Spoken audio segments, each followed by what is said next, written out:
Veliki pozdrav Jarci i dobrodošli na kanal Marija između tarota i života.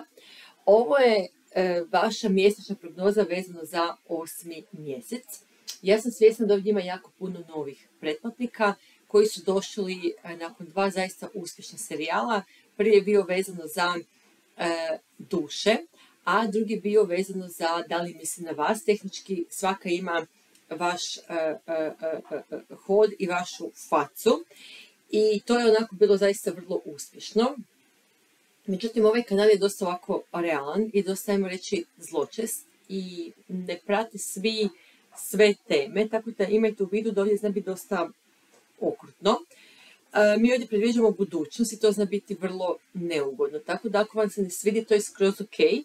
Razmotrite da možda nisu mjesečne prognoze za vas, možda isto tako ni spirite Karmen, možda ni demoni, nego više ove neke kao lakše teme. Eto, ajmo vidjeti Jarci, mjesec Venera podznak, što nas čeka. Ja sam Jarac poput vas, voljena Jarčetino, voljeni Jarci, nama upravlja mračni Saturn. Ajmo vidjeti o čemu se radi vezano za 8. mjesec. Bikovi i djevice su jako dobro prošli, tako da ne bi trebali ni misliti da tu baš zaostajati za njima. Ako vam se ne sviđa prognoza, mjesec Venera podznak, meni uvijek izvuče lav ili strijelac, šta jest. Da vidimo. Ja ću u nekom momentu samo maknuti pogled od karata, jer sam ih počela kužiti kako izgledaju, iako su naopako okrenute. Tu su mi ove novije karte, replika onih mojih koje sam imala kao dijete i sad neću više gledati u njih. Ok, radit ćemo cigansku piramidu, treba nam 21 karta, nastojimo otkriti nedavnu prošlost koju nikad zapravo ne čitam ovdje na kanalu, osim u teroterapiji, sadašnjost, blisku budućnost, neočekivano dobro događaja i onda kao daleka budućnost. Evo još malo, čini mi se ovako po osjećaju. Da vidimo Jarci. Ok, mislim da je ovo dovoljno. Da vidimo. Čija majka crnu vunu prede. Zadnje vrijeme dobro prolazimo na kanalu, nije sad nešto ono kao naj, ali nije toliko ni loše. Mislim da je loša faza iza nas. Bilo je par teških čitanja ove godine, ali kao da izvlačimo se. Izvlačimo se. Ja ću pomaknut. Ok.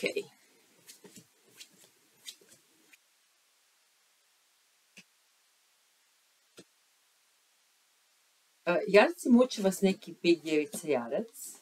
Može biti naravno strijelac, može biti riba. Može biti bilo koji znak, ali kao da vas muči još jedan big djevica Jarac. Niste sigurni u njegovu pouzdanost, niste sigurni u njegovu vjernost, niste sigurni u to hoće li se stvari pomaknuti. Do susreta dolazi, kao i do dobrih vijesti, kao i do te nekakve njihove razigranosti koja ne ulijeva povjerenje. Imate ovu damu naopako, koja govori da je partner nevjeran, ali ne bih rekla da je partner nevjeran. Oko ove dame su ni manje ni više nego 3 dečka uspravno i od toga je jedan čak naopako. Od mije djevica, riba, strijelac, blizanac, ali može biti bilo koji znak. Vas najviše zapravo tu muči big djevica Jarac, ali može biti bilo koji znak. Vas zapravo muči njihova razigranost i nekako njihovo dječaštvo i možda nezreo pogled na situaciju. Da li će vam ponuditi vezu? Da. Da li ćete ih vidjeti? Da. Da li se mirite? Da. Da li to može biti netko novi? Može. Da li može biti netko stari? Apsolutno. Međutim, ja ne bih rekla da vi birate između više osoba iako su tu kao 3 dečka. Ne bih rekla, to je jedan koji vas muči već neko vrijeme i na neki način ne ulijeva povjerenje. Bila sam gledala Seks i grad, ove sad kao nove sezone, i opet je Steve onako sjebao. Znači, opet je sjebao kao prije dosta godina kad nije mogao naći stan. Ovaj put on smatra da je kuća njegova, ok. Ne želi iseliti, ali je doveo nekakvu ženu, imao je s njom odnos jer je Miranda pronašla kondom. I on ga uvijek sjebe, znači nevjerojatno kako frajer ga uvijek sjebe.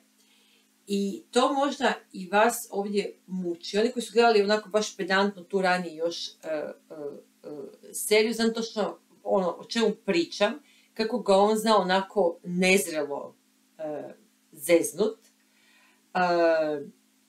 gdje ne znam, oni nemaju ništa zajedničko, ali on udomi psa, kao pa će nas povezati. Naprave dijete i dalje nemaju ništa zajedničko, on je ipak isprosi i uvijek kao da napravi nešto krivo. Možda bi to u nekom drugom kontekstu bilo odlično, ali sa Mirandom ne. I tu naprosto je netko Miranda, netko je Steve i tu se oni podešavaju na vas, ali to ide jako teško. Ova 3 dečka, kad bi bilo ovaj jedan kralj iz prošlosti, to bi bilo to. Ali oni kao da ne mogu biti jedan kralj i onda budu kao 3 dečke, čini se kao da nije dovoljno. Ja bih rekla da nije partner nevjeran, nego jednostavno partner ne može zadovoljiti nekakve vaše potrebe. I tu se vraćamo na onaj dio da li vas druga strana može zadovoljiti, da li je to njihova dužnost, da li vi trebate nekog tu sad zadovoljiti, da li je to vaša dužnost. I ovdje će biti jako puno pokreta, puno susreta, ali je jedan dio povezanosti nekako otpao i urušen je. Može doći do velike podrške okoline i može doći da vi zaista obnavljate vaše prijateljstvo i drugarstvo, ali oni su naprosto previše razigrani i previše razbacani posvuda i ne mogu se oni baš toliko fokusirati na vas. Ja bih rekla da ćete se vi pretvarati kao da je sve u redu, da ćete se pretvarati kao da je to sve skupa podnošljivo, ali tehnički nije i na duge staze će vas početi gušiti.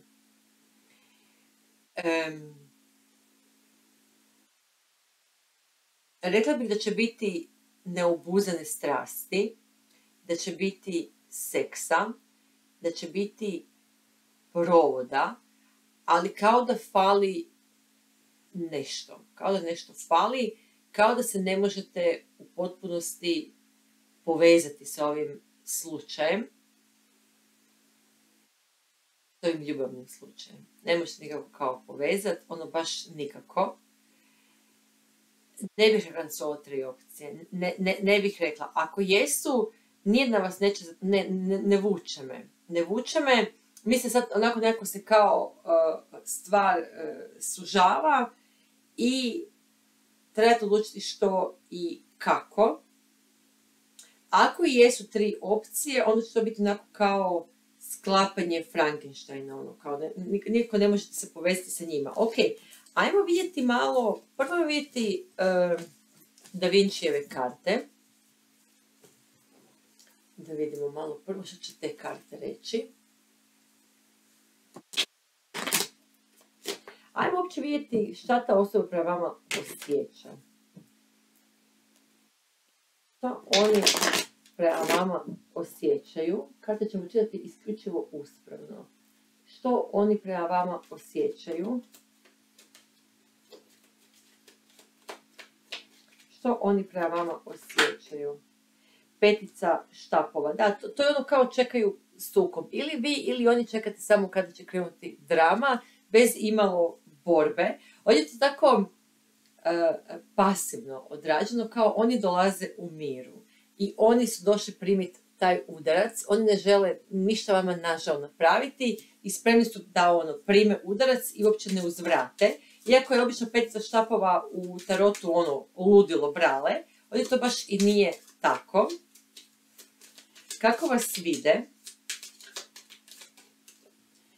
Vide vas kao viteza štapova, kao da ste jako zapaljivi. Oni točno znaju da ćete vi njih napast. Znači, oni točno znaju da ćete vi njih napast. Nije nemoguće da vas vide kao Tinder boy ili Tinder girl. Uglavnom, vidi vas kao nekoga tko će hrabro otići dalje. Vidi vas kao nekoga tko se ne zaustavlja. I nećete vi kao tu nešto posebno venuti ako ovo i ne uspije. Da vidimo akcija. Kako su se ilustracije namjestile, ne mogu vjerovati. Da vidimo akcija. Probijanje zvučnog zida, doslovno akcija.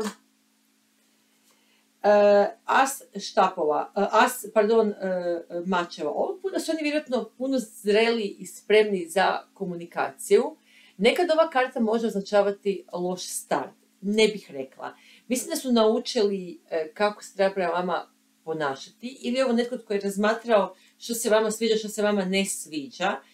Možda imaju informacije od vaših prijatelja, poznanika i tako dalje. Možda su vas poručavali na internetu. Uglavnom, ovo je netko tko će svakako dati sve od sebe da stvar uspije. I iako dolaze u miru, ne namjeravaju otići onako kratkih rukava, namjeravaju iz ovoga izvući maksimum. Oni bi čak možda mogli malo dugoročno i podivljati. U smislu idemo mi ovo nekako spasiti, nećemo ovo upropaštavati. Potpuno su odlučili, po meni, imaju namjeru vratiti se i biti sa vama. Ako je netko novi, imaju potpuno u vidu osvojiti vas. Ok, njihovi dugoročni planovi. Wow, karta pape, odnosno braka, definitivno žele nešto dugotrajno s vama, bik, može biti još lav, ali može biti bilo koji znak, definitivno misle ozbiljno s vama. Konačan ishod za jarce, devetka pentakla, desetka mačeva. Ovdje će biti jako puno dovršenih ciklusa i ovdje jedan veliki dio morat ćete dovršiti, čak možda i prerezati. Ovdje će biti potrebne na neki način sankcije, rezovi, promjena navika, rađenje novih navika. Ovdje se neće tako lako izvući. Oni dolaze sa ponudom. Moguće se nešto duže čekali na ovu ponudu sa devetkom pentakla. I desetka mi je tu. Wow. Ok. Kočija.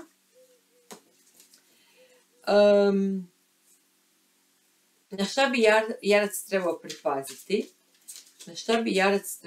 pripaziti? U ovoj ljubavnoj dinamici?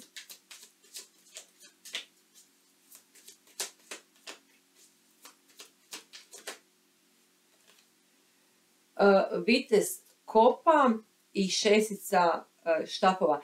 Pa moguće da vi dosta ste potrošeni svim tim ljubavima i da ste dosta ovako konzumirani svime što se nudi i nije nemoguće da lako i hrabro idete dalje. I to je mogao postati jedan veliki problem. To je ono što recimo jedan bio dečko rekao na forumu: napucat ću ovog i tako narednih 20 godina, nijedan ne valja. I moguće da nijedan ne valja, ok, zašto ne, ali negdje morate isto odlučiti zadržati sebe u nekakvom odnosu.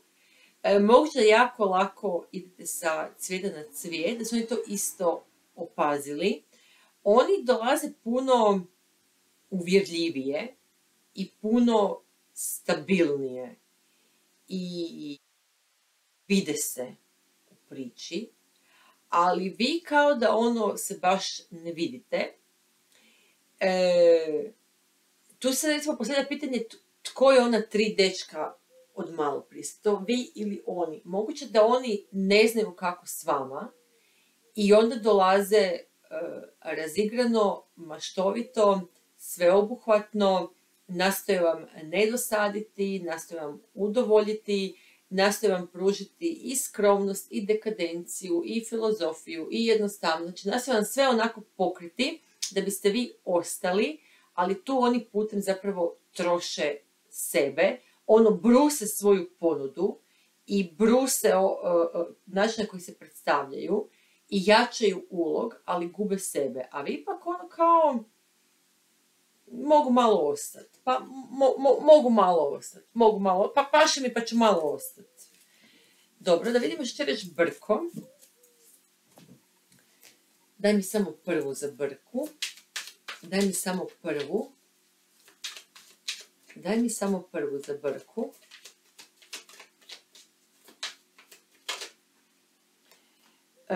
Osmica mačeva, ok. Kralj štapova. Dvojka pentakla, da, počinje onako show.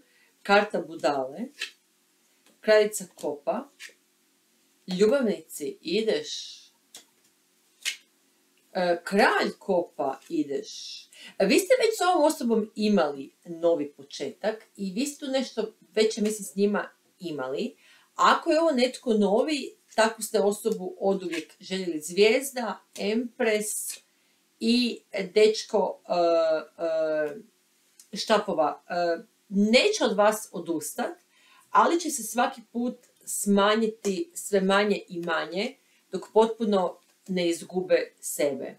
Kad izgube i istope sebe, onda će vjerojatno nestati. Vrijedi u oba smjera. Ako imate nekoga koga jako želite i sve biste učinili za njih, svaki put kad budete malo izgubili sebe, otupili sebe, svaki daljnji put će jedan dio vas na neki način umrijeti i propast.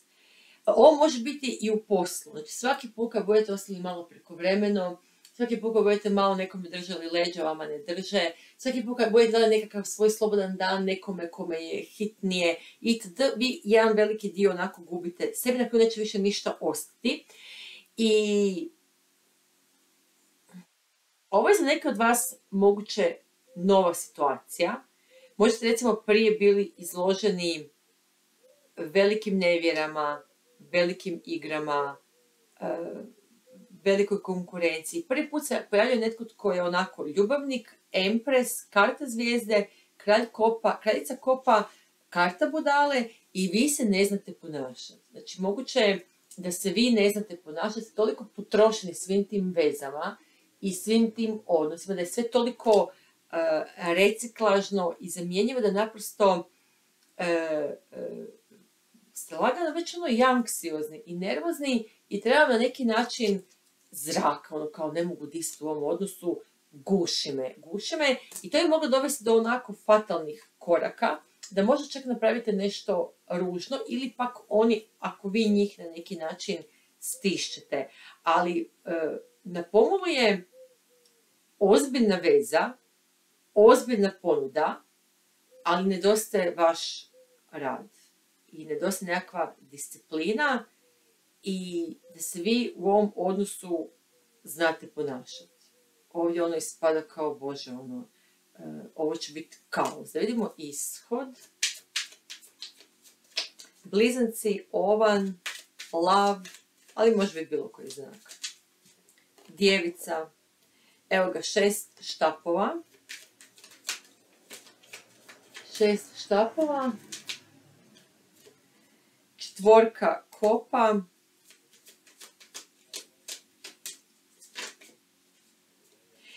Tu se netko svakako izlaže i tu netko svakako nešto vama nudi i tu jest jedna mala ponuda, ne zbog toga što oni nisu dovoljno dobri, nego oni se boje da vas ne uplaše i oni po meni sve više, već sam uvjeren, dolaze promišljeno kao netko mali, sitan, ja sam mali, ja ti ne mogu naškoditi, samo ti budi ono pušteno, nemoj, kao kad hvatate vjevericu. Znači, kao kad hvatate vjevericu, a vjeverica nema pojma da li da uđe u ovu priču ili ne.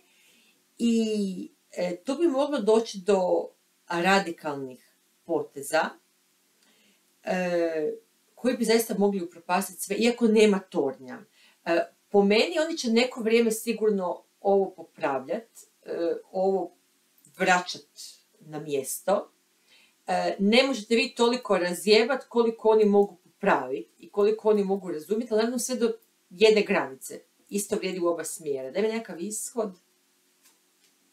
Da, ovo će sve jednom postati opterećenje i vama i njima. Savjet za Jarca. Da, rane su još preduboke. Bilo bi dobro da rješavate ove rane u hodu. Kao što znamo, nikad se ne možemo u potpunosti zaliječiti. Čak i terapeuti imaju terapeute. I čak i teta praktičari imaju svoje teta praktičare. Znači, čak i svećenik ode kod nekog drugog da ga ispovijedi. Znači, ne možete to sami napraviti. Bilo bi dobro da uvidite kada prestaje njihova odgovornost, a kada počinje vaša. I nisu svi štapovi njihovi štapovi i obratno.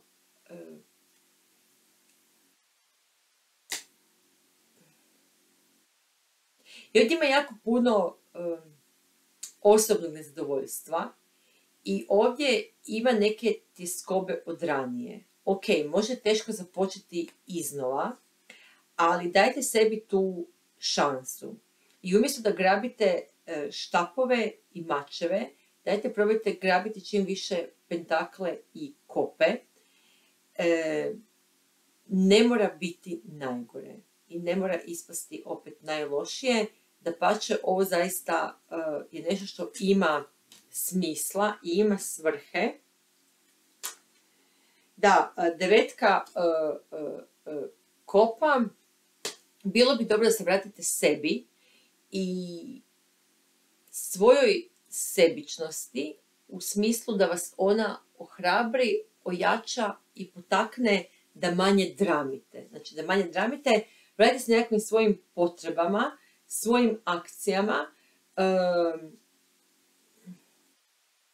Ovo je nešto kvalitetno, ali kao da druga strana, bilo se to vi ili oni, kao da se zaista sposobni to upropastiti. Kao da zbilja vi to možete.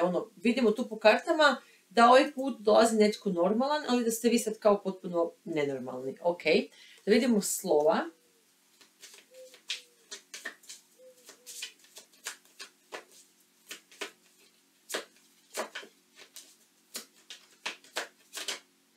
P, ok, pingvin, P.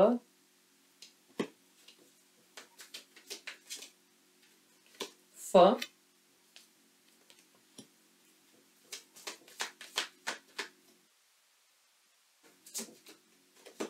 H. Hlače. Znači, P, F, H. Ne znam što bi to uopće moglo biti. Meko Č. S. V. Ok. P, F, H, Č, S, V. Ništa mi ne pada na pamet. Ok. Ajmo vidjeti, prestanite ugađati drugima. Ok. Prestanite ugađati drugima.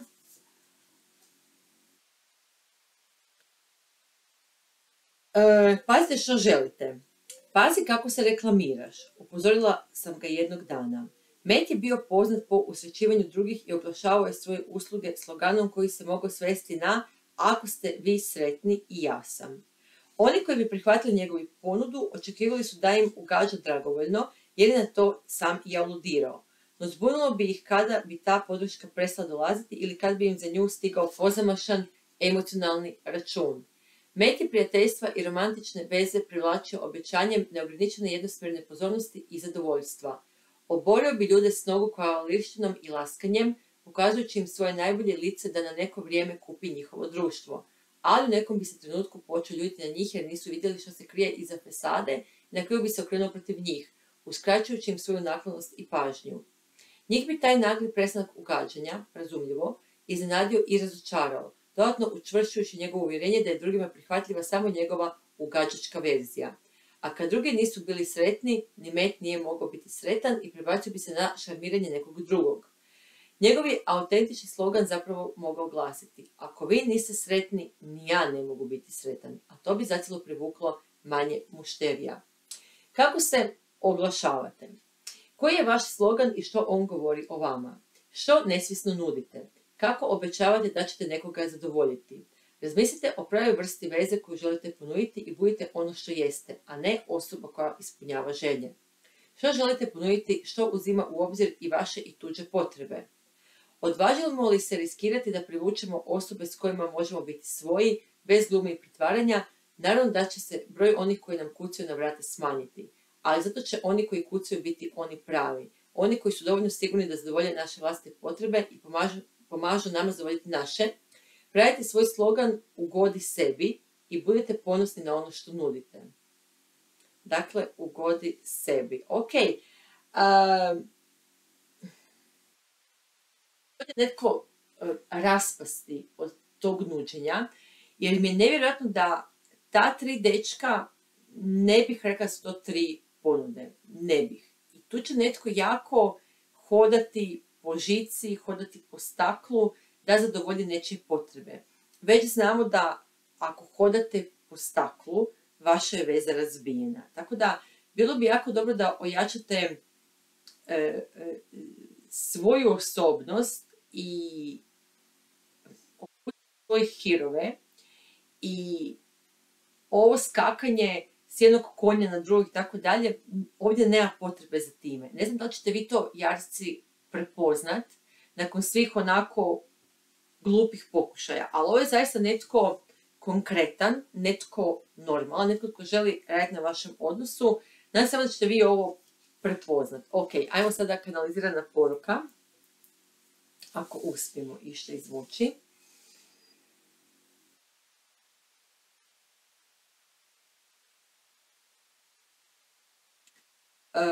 Vidim neki parti gdje će se jako puno jesti i vidim nešto kao festival kruha gdje će biti jako, jako puno kruha, puno žita, puno brašna. Jako puno brašna vidim.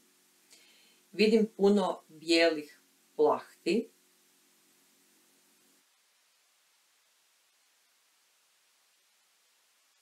Vidim da netko ima crveni sapun, nevjerojatno crveni sapun, kao da ga je sam proizveo. Puno lavande.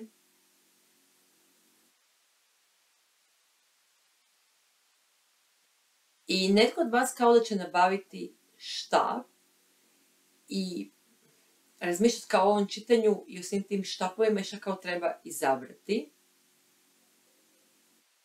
Vidim zelene cipele i plave japanke. Nije nemoguće da budete izašli s nekim van i netko bude imao zelene cipele, a netko plave japanke. Jako puno zelene i plave boje vidim. I to je to, jarci. Ok, pa, bye bye.